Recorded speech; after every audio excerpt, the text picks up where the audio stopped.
নমস্কার বন্ধুরা, তোমাদের সকলকে স্বাগত জানাই আমার ইউটিউব চ্যানেল মৌমিতা টিউটোরিয়াল হোমে। আজকে আমরা আলোচনা করব চতুর্থ শ্রেণীর আমার গণিত বইয়ের 208 থেকে 214 নম্বর পৃষ্ঠার অঙ্কগুলি। চলো তাহলে আজকের ভিডিওটি শুরু করা যাক। 208 নম্বর পাতায় ছবির তার চারধারে মুড়ে দিই। আমার দাদা অনেকগুলো ছবি এঁকেছে। ছবিগুলো খুব সুন্দর। আমি ঠিক করেছি দাদার কিছু ছবি মোটা পিচবোর্ডের ওপর আটকিয়ে দেব ও তার চারধার রঙিন ফিতে দিয়ে মুড়ে দেব। তাই আমি একটা মোটা পিচবোর্ডের ওপর একটা ছবি আঁকলাম। এই পিচবোর্ডের চারধার রঙিন ফিতে দিয়ে মুড়তে কতটা ফিতে দরকার? একটি সুতো দিয়ে পিচবোর্ডের ওপর চারধার মেপে দেখি ও ওই প্রতি ধারের দৈর্ঘ্যে রং দিই। একটা সুতো ধার দিয়ে মেপে সুতোর দৈর্ঘ্য রং দিই। এইভাবে চারধার মাপার সময় সুতোর দৈর্ঘ্যে 4 বার রং দিই। দেখো একটা সুতো নেওয়া আছে, দেখো লেখা আছে মোট সুতোটা 70 সেমি দৈর্ঘ্যের। এই 70 সেমি চারধার হচ্ছে পিচবোর্ডের চারদিকটা, মানে পরিসীমা মানে চারিদিকটা। কি বলেছে দেখো, আয়তক্ষেত্রাকার পিচবোর্ডের চারিদিকের একটা ধার বেশি লম্বা, একটা কম লম্বা। এদের আমরা কি বলবো? পিচবোর্ডের যেই দিকটা বেশি লম্বা সেটা হচ্ছে দৈর্ঘ্য, আর যেই দিকটা কম লম্বা সেটা হচ্ছে প্রস্থ। এবার বুঝলাম আমার এই পিচবোর্ডের চারধার মুড়তে 70 সেমি দৈর্ঘ্যের ফিতে দরকার, কিন্তু দাদার জন্য ছবিটি বেশ বড়, তাই বড় মাপের পিচবোর্ড দরকার। সুতো দিয়ে বড় আয়তক্ষেত্রাকার পিচবোর্ডের দেখো চারধার মেপে মোটামুটি এখানে একটা মাপ লিখেছি আমি, 40, 50, দৈর্ঘ্য 40 আর 15 প্রস্থ। দেখো আমি 110 সেমি দৈর্ঘ্যের সুতো পেলাম। তাই বড় পিচবোর্ডের পরিসীমা কত হলো? 110 সেমি। পিচবোর্ডের দৈর্ঘ্য হলো 40 আর প্রস্থ হলো 15। দাদার ওই দুটি ছবির চারধার মুড়তে আমার মোট 70 সেমি যোগ 110 সেমি মানে মোট 180 সেমি দৈর্ঘ্যের রঙিন ফিতে আনতে হবে। পরের পাতায় আমরা চলে আসি 209 নাম্বার পাতায়। টেবিলে নিচের জিনিস রাখি। আজ আমরা ক্লাসে নিজেদের কিছু জিনিস টেবিলে কাগজ পেতে রাখব, আর কাগজে যতটা জায়গা জুড়ে থাকে পেন্সিল দিয়ে তার চারধার আঁকবো এবং স্কেল দিয়ে তার পরিসীমা মাপার চেষ্টা করব। দেখো ছবি দেয়া আছে, আমি রাখলাম বলে একটা বাক্সের ছবি দেয়া আছে। স্কেল দিয়ে মাপবে ছবি কিছু একটা। আমি এখানে মোটামুটি দিয়েছি দৈর্ঘ্যটা 6 সেমি, প্রস্থটা 3 সেমি, চারদিক মানে দুবার দৈর্ঘ্য পেলাম 6 6 আর দুটো প্রস্থ পেলাম 3 3। মোট পরিসীমা তাহলে কত হলো? 18। তারপরে রাখা আছে একটা বক্স, 5 সেমি দৈর্ঘ্য, 2 সেমি প্রস্থ। দেখো মোট পরিসীমা হয়েছে 14 সেমি। তারপরে রাখা আছে একটা খাতা বা বই, দেখো দৈর্ঘ্য 3 সেমি, প্রস্থ 2 সেমি, পরিসীমা হয়েছে 10 সেমি। পরিসীমা মানে চারিদিকটা, দৈর্ঘ্যেরও দুদিক প্রস্থেরও দুদিক যোগ করতে হবে। তাই কোনো ছবির সব ধারের দৈর্ঘ্য যোগ করলেই আমরা কি পাবো? পরিসীমা পাবো। চারিদিকটার দৈর্ঘ্য যোগ করতে হবে। ইমতিয়াজ নিল একটি ত্রিভুজাকৃতির ছবি। দেখো চারিদিকের মাপ দেয়া আছে 2 সেমি, 4 সেমি, 6 সেমি।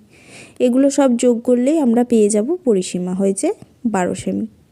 মিহির সুতো স্কেল দিয়ে টেবিলের উপরিতলে পরিসীমা মাপলো 360 সেমি।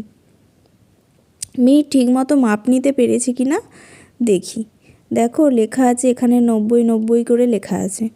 আমি সুতো স্কেল দিয়ে টেবিলের প্রতিটি ধার মেপে দেখলাম টেবিলের ওপরের প্রতিটি ধারের দৈর্ঘ্য 90 সেমি, মানে দৈর্ঘ্য প্রস্থ পুরোটাই 90 সেমি। তাহলে আমরা যোগ করে পরিসীমা বার করব, হচ্ছে 360 সেমি।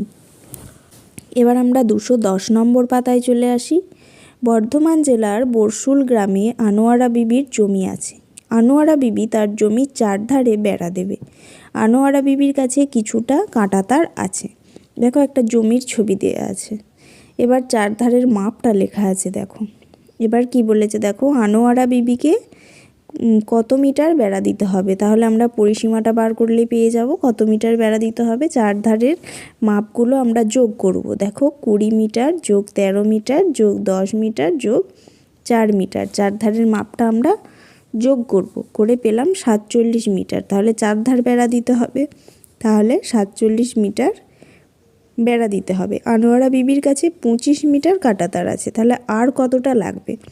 মোট জমি 47 মিটার, 25 মিটার আছে। তাহলে 47 বিয়োগ 25 করলেই আমরা পেয়ে যাব আর কতটা লাগবে। তাহলে 22 মিটার কাঁটাতার কিনতে হবে। আনোয়ারা বিবির পাশে রামু প্রধান নতুন জমি কিনেছে। তিনিও ঠিক করলেন জমির চারিদিকে ঘিরে দিতে হবে। আনোয়ারা বিবির জমির বেড়া দেখে মুকেশ ও নাসির ঠিক করলো তাদের জমিও চারপাশে বেড়া দেবে। তাহলে কত লম্বা বেড়া কিনতে হবে দেখি। দেখো প্রথমে আছে মুকেশের জমি। চারিদিকের দৈর্ঘ্য প্রস্থের মাপ দেয়া আছে। দেখো আমরা দৈর্ঘ্য প্রস্থর মাপগুলো যোগ করলেই আমরা পেয়ে যাব পরিসীমা। দেখো 24 20 যোগ 14 যোগ 20 যোগ 8 যোগ 9, তাহলে হচ্ছে 71 মিটার। মুকেশের জমির পরিসীমা হচ্ছে 71 মিটার। তারপরে আছে দেখো রামু প্রধানের জমি। দেখো সব সংখ্যাগুলো আমরা যোগ করব, দৈর্ঘ্য প্রস্থ সব লেখা আছে। 22 যোগ 7 যোগ 7 যোগ 22 যোগ 7 যোগ 7, তাহলে কত হচ্ছে 72। রামু প্রধানের জমির পরিসীমা তাহলে কত হলো 72 মিটার। এবার এইদিকে চলে এসো নাসিরের জমি। দেখো মাপগুলো সব লেখা আছে। আমরা যোগ করব 30 যোগ 18 যোগ 8 যোগ 6 যোগ 6 যোগ 12 যোগ 10 যোগ 18, তাহলে নাসিমের জমির পরিসীমা কত হলো 108 মিটার। 211 নম্বর পাতায় চলে এসো একের অঙ্কটায়। আজ খেলার ক্লাসে আমাদের স্কুলের খেলার মাঠটি চারধার বরাবর ছুটতে হবে। কত মিটার ছুটতে হবে দেখি। খেলার মাঠটা চারধারের দৈর্ঘ্য প্রস্থের মাপ দেওয়া আছে। দেখো আমরা সংখ্যাগুলো যোগ করলেই পেয়ে যাব পরিসীমা। তাহলে কতটা ছুটতে হবে? 20 যোগ 6 যোগ 14 যোগ 30, তাহলে পাচ্ছি 70 মিটার। তাহলে কতটা ছুটতে হবে আমাদের? 70 মিটার। দুয়েরটা দেখো, রীতা তার বাগানের ফুল গাছ বাঁচানোর জন্য বাগানের সব দিক বেড়া দিয়ে ঘিরবে। কতটা দৈর্ঘ্যের বেড়া দেবে হিসাব করি। দৈর্ঘ্যগুলো সব লেখা আছে, দৈর্ঘ্য প্রস্থ আমরা যোগ করব বেড়াটা, তাহলেই পেয়ে যাব কতটা দিতে হবে। 14 যোগ 11 যোগ 2 যোগ 6 যোগ 12 যোগ 5, তাহলে পাচ্ছি আমরা 50 মিটার। তাহলে রীতা বেড়া দেবে 50 মিটার। তিনেরটা দেখো, মা আমাদের প্রত্যেকের মাথার বালিশের ঢাকনা চারধারে লেস লাগাবেন। প্রতিটি বালিশের ঢাকনা একই মাপের আয়তক্ষেত্রাকার। বাড়িতে আমরা এখানে ফাঁকা ছিল, আমি 3 জন বসিয়েছি, তোমরা 4 জন 5 জন বসাতে পারো। কতটা দৈর্ঘ্যের লেস দরকার হিসাব করি। দেখো এখানে লেখা ছিল 35 সেমি, প্রস্থটা দৈর্ঘ্যটা ছিল 50 সেমি। আমরা জানি উল্টো দিকটাও একই মাপ হয়, তাই এই দিকে 35 আবার নিচে 50। এবার আমরা পরিসীমাটা বের করব। তাহলে একটি বালিশের ঢাকনার পরিসীমা প্রথমে বের করে নেব। 50 যোগ 35 যোগ 50 যোগ 35, তাহলে পেলাম আমরা কত? 170। 170 সেমি লিখবে। তাহলে একটা ঢাকনার পরিসীমা যদি 170 সেমি পায়, তাহলে 3টি বালিশের ঢাকনা তৈরি করতে 170 গুণ 3, তাহলে আমরা পেলাম কত? 510 সেমি লেস দরকার। একটা ঢাকনা 170, তার সঙ্গে 3 জনের 3 গুণ করেছি, 510 সেমি হয়েছে লেস। 212 নম্বর পাতায় চলে এসো। বর্গক্ষেত্রাকার কাগজের টুকরোর খেলা। আজ আমরা নতুন মজার খেলা খেলব। অনেক বন্ধু মিলে খেলব। একটি কাগজ কেটে অনেকগুলো একই মাপের বর্গক্ষেত্রাকার কাগজের টুকরো নিলাম। দেখো 1 সেমি 1 সেমি করে চারধারের কাগজের টুকরো আছে। এই কাগজের টুকরোর দৈর্ঘ্য প্রস্থ দুটোই 1 সেমি, তাই এই টুকরোর বর্গক্ষেত্রাকার। কয়েকটি টুকরো নিয়ে দেখি তৈরি করি ও চারধার মাপি। প্রথমের ছবিটাতেই দেখো 5 5 করে পরিসীমা, দেখো 1 সেমি 1 সেমি করে ধরলে আমরা এখানে পরিসীমা মানে ধারের সংখ্যাগুলো আমরা যোগ করে নেব, করলে পাচ্ছি 12 সেমি। পরের ছবিটা দেখো করে দেয়াই আছে, এই দিকে আছে 3টে ছক, তাই 3 সেমি করা আছে, নিচেও 3টে 3 সেমি, আর এইদিকে 1 1 1 1 করে টোটাল হয়েছে 12 সেমি। এইদিকের ছবিটাও আমরা যোগ করে নিয়েছি, হিসাব করে হয়েছে 12 সেমি পরিসীমা। এবার নিচের ছবিটায় চলে এসো, হয়েছে 22 সেমি পরিসীমা। নিজেরা এগুলো 1 1 করে যোগ করে দেখবে। তারপরে ছবিটায় চলে এসো, হয়েছে 14 সেমি পরিসীমা, হয়েছে 14 সেমি। এবারে নিজেদেরকে একটা করতে বলেছে। দেখো এইদিকে করেছি 6 সেমি, 6টা ঘর, এইদিকে 5 সেমি, এইদিকে 2, এখানে এই যে দুটো 2, এখানে দুটো 2, এখানে দুটো 2, এখানে দুটো আছে 2, আর এখানে 5 সেমি। তাহলে টোটালটা যোগ করে পরিসীমা হচ্ছে 26 সেমি। 213 নম্বর পাতায় চলে এসো, কাগজের টুকরো সরাই।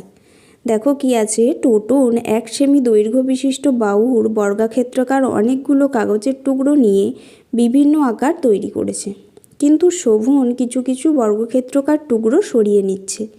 দেখি টোটনের আকারের পরিসীমা কী ছিল, আর শোভন কিছু টুকরো সরিয়ে নেওয়ার পর পরিসীমা কী হলো। প্রথমের ছবিটাতেই দেখো 5, দুদিকে দৈর্ঘ্য 5 আর প্রস্থ আছে 4 4 করে, আমরা যোগ করলে পাচ্ছি 18 সেমি। পরের ছবিটায় দেখো সরিয়ে নিয়েছে, দুটো ঘর ওপর থেকে দুটো টুকরো সরিয়ে নিয়েছে, তাহলে পরিসীমাটা কত হচ্ছে, দুদিকে যেমন 5 আছে 5 আছে, নিচেও 4 আছে, কিন্তু ওপরে সরিয়ে নেওয়ার কারণে মাঝখানে দুটো হলো, পাশে দুটো বেরোলো, আবার ওপরে দুটো 1 1 করে, তাহলে মোট হলো 20। তাহলে পরিসীমাটা বেড়ে গেল। পরবর্তী চিত্রটাতেও দেখো একই রকম 8 8 ওপর নিচ হয়েছে, দুদিকে 2 2 হয়েছে 20। এবারে মাঝখান থেকে 3টে টুকরো সরিয়ে নেওয়ার কারণে পরিসীমা হয়েছে 22। এবারে নিচের ছবিটাতেও চলে এসো, চারিদিকে 5 5 করে হয়েছে 20। এবার বলেছে 3টি টুকরো সরিয়ে নিয়ে ছবিটা আঁকতে, আর কত পরিসীমা হচ্ছে দেখতে। দেখো এখান থেকে 1 2 3, 3টে টুকরো সরিয়ে নিয়েছি, বাকি চারিদিকে যেমন আছে তেমনই রেখেছি, এদিকে 5 এদিকে 5 এদিকে 5। এখানে 3টে টুকরো সরিয়ে নেওয়ার কারণে এখানে 3টে ঘর হলো, এইদিকে আমরা একটা একটা করে পেলাম, এখানে 1 এখানে 1, তাহলে টোটাল পরিসীমাটা হলো 22 সেমি, তাহলে বেড়ে গেল। তারপর নিজে করিতে বলেছে, দেখো 1 সেমি দৈর্ঘ্য বিশিষ্ট বাহুর বর্গক্ষেত্রাকার কাগজ টুকরো দিয়ে 9 সেমি পরিসীমা বিশিষ্ট আকার তৈরি করি, এবং এই আকারের থেকে প্রথম দুটো তারপরে 3টি বর্গক্ষেত্রাকার কাগজ সরিয়ে নিলে পরিসীমা কত পাই দেখি। 9 সেমি বাহু পরিসীমা বিশিষ্ট বর্গাকার কোনো চিত্র আসবে না। বর্গাকার চিত্র করতে গেলে আমাদেরকে নিতে হবে 12 সেমি। এদিকে 3 এদিকে 3 এদিকে 3 এদিকে 3 হয়েছে 12 সেমি পরিসীমা। এবার আমরা দুটো সরিয়ে নিয়েছি, তাহলে এইদিকেও 3 রইল, এদিকেও 3 রইল, এইদিকে হয়ে গেল 2, এখানে আমরা 2 পেলাম, আবার এখানটায় 1 আর এখানটায় 1, পরিসীমা হলো 12 সেমি। এবার দেখো ওপরের আমরা 3টে সরিয়ে নিয়েছি, 3টে টুকরো সরিয়ে নিয়েছি, আছে এদিকে দুটো এদিকে দুটো, আর এখানে 3টে 3টে, তাহলে পরিসীমা হয়েছে 10 সেমি। এগুলো যোগ করলে হচ্ছে 10 সেমি। 214 নম্বর পাতায় চলে এসো, গাছের পাতা কুড়ায়। আজ বুধবার, আমরা ঠিক আমাদের খেলার পিরিয়ডে স্কুলের মাঠে যেমন খুশি খেলব, তাই আজ আমাদের খুব মজা। তাতাই মাঠের বিভিন্ন গাছের কিছু পাতা কুড়িয়ে সংগ্রহ করেছে। আমিও তাতায়ের সঙ্গে বিভিন্ন রকমের পাতা সংগ্রহ করে খাতায় লাগালাম, কিন্তু এদের কি পরিসীমা মাপতে পারবো? পিন ও সুতো দিয়ে এদের পরিসীমা মাপি ও নিচে পরিসীমা লিখি। তোমরা এরকম দেখতে যদি পাতা পাও, সুতোয় করে প্রথমে মেপে নেবে, দিয়ে সুতোটার মাপ নিতে পারো স্কেলের সাহায্যে।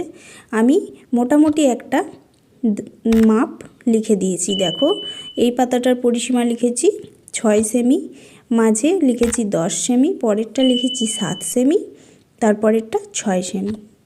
এবার নিজে করোয় চলে আসো। দেখো কি বলেছে, প্রতিটি 1 সেমি দৈর্ঘ্য বিশিষ্ট বর্গাকার কাগজের টুকরো নিয়ে EFHI বানাই ও পরিসীমা হিসাব করি। ইটা করে দেয়া আছে, আমরা পরিসীমাটা হিসাব করে পেয়েছি 26 সেমি। এবার EH আর আইটা আমরা করব। দেখো প্রথমে আমরা এফটা করেছি, এখানে 5, এখানে 3, এখানটায় 1, এখানে 2, এখানে 1, এইটা 1, এখানে 1, এই যে 1, আবার এই 2, টোটাল হয়েছে 18 সেমি পরিসীমা। এবার এইচ করেছি, দেখো এইদিকে 6, এইদিকে 6, ওপরে রইল 1 1 করে। এবার এই মাঝখানে 2 2 করে, এখানটায় 1, এখানে 1, আর এই মাঝে রইল 3 3, তাহলে টোটাল পরিসীমা হলো 28 সেমি। এবার আইটা দেখো ওপরে হয়েছে 3, নিচেও 3, এই মাঝে 3, এই মাঝেও 3। এবার এখানে 1, এখানে 1, এখানে 1, এখানে 1, এখানে 1, এখানে 1, এই একটা 1, এই একটা 1, টোটাল যোগ করে হয়েছে 20 সেমি। আজকের ভিডিওটি এখানেই শেষ হলো। যদি ভিডিওটি ভালো লেগে থাকে অবশ্যই চ্যানেলটিকে সাবস্ক্রাইব করুন এবং এই ধরনের আরও ভিডিও পেতে কমেন্ট করুন।